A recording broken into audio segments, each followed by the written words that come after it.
Selamat sore, saudara-saudari. Rapid test atau tes cepat merupakan langkah awal identifikasi COVID-19. Jangan salah paham. Rapid test apabila dilakukan oleh tenaga kesehatan terlatih dan menggunakan standar operasional yang diyakini oleh tenaga medis tidak berbahaya. Justru akan membantu diri kita, orang lain, dan pemerintah. Menjalani rapid test tidak sama dengan dikarantina. Kita masih bisa beraktivitas tanpa menularkan atau tertular COVID-19 apabila terbukti negatif. Jangan takut untuk beraktivitas selama menjalankan protokol kesehatan apabila hasil rapid test tidak reaktif. Pada prinsipnya, rapid test atau tes cepat yang disebut sebagai rapid diagnosis test sebenarnya ditujukan kepada orang yang pernah melakukan kontak erat dengan pasien positif. Rapid test yang dilakukan sekarang ini oleh pemerintah tetap mentargetkan orang-orang yang berisiko tinggi. Tenaga kesehatan di seluruh Indonesia melakukan pelacakan terhadap orang-orang yang melakukan kontak dengan orang yang terkonfirmasi positif. Upaya ini disebut sebagai contact tracing. Apakah semua orang di semua tempat ramai atau kerumunan harus menjalani rapid test? Nah, hal ini hanya dilakukan apabila memang diperlukan. Jadi, apabila lokasi tersebut diduga berkaitan dengan ditemukannya kasus positif, maka tes masif dilakukan berdasarkan penyelidikan epidemiologi. Sedangkan, rapid test secara massal sering dilakukan di beberapa tempat keramaian seperti pabrik, pasar, kantor, dengan tujuan menapis atau screening. Dan ini meminimalisir kalau ada orang yang membawa virus tapi tidak sakit dan kemudian berpergian secara bebas. Orang ini tentu akan membahayakan anggota masyarakat lainnya, terutama bagi yang rentan, seperti orang tua atau lansia dan mereka yang memiliki penyakit penyerta.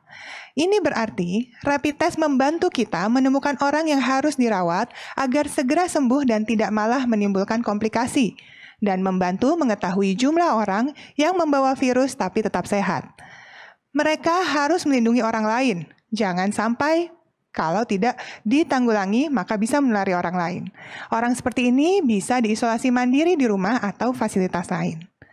Saudara-saudari sekalian, saya jelaskan sedikit tentang jenis-jenis dari tes COVID-19. Pertama yang sudah saya jelaskan tadi tentang rapid diagnostic test atau rapid test ini ada dua macam. Ada yang mengetes antibodi atau ada juga yang antigennya. Cara pemeriksaannya bisa dengan menggunakan sampel darah dan juga ada yang bisa menggunakan swab test. Sampel darah diambil dengan tusuk jarum di bagian jari dan cara pemeriksaannya dilakukan dengan mengambil spesimen yang ada di darah tersebut. Kemudian dilakukan pemeriksaan. Kemudian dengan swab test, pengambilannya adalah dengan mengambil spesimen melalui hidung dan juga tenggorokan. Alat rapid test seperti ini telah didistribusikan secara luas ke rumah sakit hingga puskesmas di seluruh Indonesia. Tujuannya untuk mendeteksi dini orang-orang yang beresiko tinggi tertular COVID-19. Nah, sekali lagi, kelompok sasaran ini didapatkan berdasarkan hasil surveillance. Jenis tes yang lain adalah tes PCR atau polymerase chain reaction. Bedanya, PCR adalah pemeriksaan berbasis laboratorium untuk melihat materi genetik yang disebut dengan RNA dari virus tersebut yang lalu dikirimkan ke laboratorium yang memiliki mesin PCR atau mesin pemeriksa TCM atau yang sebelumnya dikenal sebagai alat penguji TB yang diakui oleh WHO dan juga Kemenkes Republik Indonesia. Saat ini ada lebih dari 200 laboratorium yang siap menguji PCR. Lalu, buat apa tetap ada rapid test? Sebenarnya ada beberapa hal. Pertama, meski sudah banyak mesin PCR kita tetap terbatas. Jadi tidak mungkin dan tidak direkomendasikan seluruh penduduk di Indonesia ini dilakukan uji swab dengan mesin PCR. Kedua, untuk mengetahui prevalensi, yaitu sebagai basis data epidemiologi, seberapa banyak sih orang di Indonesia ini yang telah dan sedang terkena COVID-19. Ketiga, menekan beban biaya sistem kesehatan. Rapid test dengan hasil yang positif lah yang akan dilanjutkan ke tes PCR sebagai konfirmasi. Ingat, populasi kita sekitar 270 juta orang dan tersebar di belasan ribu pulau. Dan Indonesia itu besar dan luas, jadi kita harus cermat menggunakan sumber daya kita. Tim pakar gugus tugas penanganan percepatan COVID-19 kemarin telah mengingatkan, tidak semua orang perlu menjalani rapid test. Tanyakan langsung kepada petugas kesehatan apabila ada informasi soal COVID-19 yang kurang jelas. Bisa dengan mengunjungi situs resmi gugus tugas di covid19.go.id atau telepon ke 119 extension 9 atau gunakan layanan telemedis yang sudah banyak sekali tersedia. Mereka bahkan menyediakan konsultasi via handphone. Mari kita tetap lawan COVID-19 secara bersama, gotong royong dengan menggunakan informasi dan ilmu pengetahuan yang valid dan terverifikasi. Selanjutnya, untuk menyampaikan kinerja data hari ini, saya mempersilahkan Dr. Ahmad Yuryanto.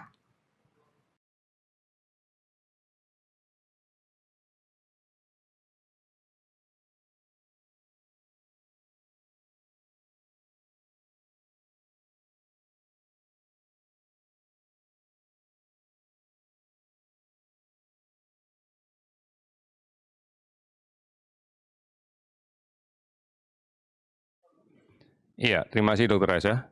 Saudara-saudara selamat sore. Hari ini kita akan kembali melaporkan tentang kinerja data laboratorium yang kita periksa sejak kemarin pada pukul 12.00 sampai dengan hari ini di pukul 12.00. Kita telah melaksanakan pemeriksaan spesimen sebanyak 19.917. Sehingga totalnya sekarang kita melakukan pemeriksaan 621.156 spesimen.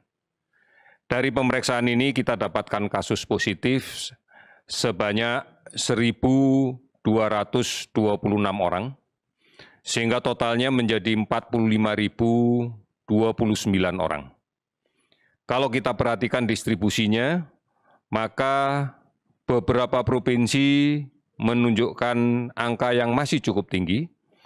Di antaranya adalah Jawa Timur, hari ini melaporkan 394 positif baru dan 102 sembuh. Kemudian DKI Jakarta 180 orang positif baru dan 122 sembuh. Sulawesi Selatan 112 positif baru dan 76 sembuh. Jawa Tengah, 98 kasus baru dan 20 sembuh. Kalimantan Selatan, 83 orang kasus baru dan 25 sembuh. Ada 19 provinsi yang hari ini melaporkan penambahan kasus di bawah 10, dengan 7 provinsi yang melaporkan hari ini tidak ada penambahan kasus sama sekali. Namun beberapa daerah kasus sembuhnya signifikan, lebih banyak dari kasus baru, misalnya di Banten, hari ini melaporkan 15 kasus baru, namun juga melaporkan 31 kasus sembuh. Kemudian Sulawesi Tenggara melaporkan 3 kasus baru dan 10 sembuh. Kepulauan Riau hari ini melaporkan 1 kasus baru dan 10 sembuh. Saudara-saudara, penambahan ini sangat signifikan di beberapa daerah, dikarenakan kontak tracing yang kita laksanakan dari kasus konfirmasi positif yang saat ini dirawat, lebih agresif dilaksanakan oleh Dinas Kesehatan daerah. Hasil kontak tracing inilah yang kemudian dilakukan pemeriksaan dengan menggunakan PCR atau menggunakan TCM dan didapatkan hasil positif di beberapa tempat yang signifikan bertambah. Ini adalah upaya kita untuk menjawab bahwa pemeriksaan harus dilaksanakan secara masif, berbasis dari data kontak tracing yang dilaksanakan secara agresif. Pemeriksaan ini penting karena ditujukan untuk bisa menemukan kasus positif di tengah masyarakat dan kemudian melakukan isolasi atau melaksanakan perawatan kalau memang membutuhkan atau terindikasi dibutuhkan perawatan. Ini menjadi penting agar tidak menjadi sumber penularan baru di tengah-tengah masyarakat. Kasus sembuh yang kita laporkan hari ini totalnya adalah 534 orang, sehingga total sembuh menjadi 17.883 orang. Kasus meninggal 56 orang sehingga total menjadi 2.414 429 orang. 438 kabupaten kota yang telah terdampak di 34 provinsi. Kita masih melakukan pemantauan terhadap orang dalam pemantauan sebanyak 37.336 orang. Pasien dalam pengawasan yang masih ketat kita lakukan pengawasan sebanyak 13.150 orang. Oleh karena itu, saudara-saudara sekalian, mari kita pahami data ini. Yang pertama, bahwa penambahan kasus ini disebabkan karena kontak tracing yang lebih agresif disertai dengan pemeriksaan yang masif. Tujuannya adalah untuk menemukan kasus positif dan melaksanakan isolasi ketat agar tidak menjadi sumber penularan di tengah masyarakat. Kemudian yang kedua, kita kembali lagi harus memperkuat komitmen kita untuk mematuhi protokol kesehatan. Menjaga jarak sekarang hendaknya menjadi kebiasaan yang baru. Karena kita tidak pernah tahu siapa yang membawa virus di sekitar kita.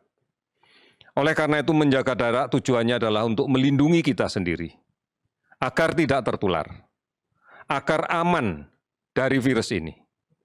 Kemudian menggunakan masker adalah cara yang paling efektif. Apabila semua masyarakat menggunakan masker, maka orang yang rentan tertular akan terlindungi. Dan apabila ada orang yang membawa virus ini, namun dia tidak mengeluhkan gejala apapun, juga bisa melindungi orang lain karena droplet yang mengandung virus yang keluar pada saat dia bicara, pada saat dia batuk, pada saat dia bersin, bisa tertahan di maskernya. Kemudian kebiasaan mencuci tangan akan menjadi pelengkap agar kita betul-betul terbebas dari kemungkinan cemaran virus COVID-19 yang menempel di benda-benda di sekitar kita yang secara tidak sadar mungkin juga akan kita pegang. Ini menjadi sangat penting untuk kita. Saudara-saudara, apabila kita sakit, maka sangat besar peluangnya kita menjadi sumber penular di rumah kita. Di rumah kita mungkin ada orang yang sudah lanjut usia, yang memiliki penyakit-penyakit komorbid. Di rumah kita mungkin ada anak-anak kita yang masih balita. Mereka-mereka inilah yang harus selalu kita pikirkan setiap saat untuk kita lindungi. Oleh karena itu, setelah kita bepergian, melaksanakan aktivitas di luar rumah, karena memang kita harus produktif, jalankan protokol ini dengan baik. Jangan pulang membawa penyakit. Oleh karena itu, kalaupun kita tidak menyadari bahwa kita terpapar virus ini, setelah sampai rumah, segera membersihkan badan. Segera ganti baju. Segera bersihkan peralatan yang kita bawa dari luar sebelum berinteraksi dengan anggota keluarga di rumah. Ini cara yang harus kita lakukan. Dan cara ini kami mohon untuk diedukasikan, diajarkan, dan diberi contoh kepada seluruh anggota keluarga kita. Agar adaptasi kebiasaan baru sudah menjadi sesuatu yang tidak asing lagi untuk kita. Sehingga muncul keyakinan di dalam seluruh anggota kita bahwa kita menggunakan masker karena pingin aman, bukan menggunakan masker karena takut didenda, karena takut ditegur orang. Tetapi sepenuhnya kita sadari bahwa kita menggunakan masker untuk mengamankan diri kita sendiri. Saudara-saudara sekalian, aktivitas yang sudah mulai kita laksanakan semata-mata ditujukan untuk mengembalikan kembali produktivitas kita. Agar kita bisa produktif kembali. Bukan sebagai sarana untuk menahan diri yang selama ini tidak boleh kemana-mana, sehingga kemudian euforia, kegembiraan tanpa batas yang justru nanti malah membahayakan kita. Tidak perlu kita ajak anak-anak kita yang masih balita untuk mendatangi pusat-pusat pembelajaran. Tidak perlu mengajak orang-orang tua yang memiliki risiko penyakit yang lainnya untuk menuju ke keramaian. Cukup kita. Dan lakukan seperlunya, sesuai dengan kebutuhan kita. Kalau memang tidak bisa diselesaikan dari rumah. Oleh karena itu, mari bersama-sama kita mengukuhkan kembali komitmen kita, bekerja sama, bergotong royong, peduli, dan saling mengingatkan semuanya, agar kita mematuhi protokol kesehatan. Kami yakin, kita semua yakin bisa mengatasi ini. Kita pasti bisa. Terima kasih, selamat sore.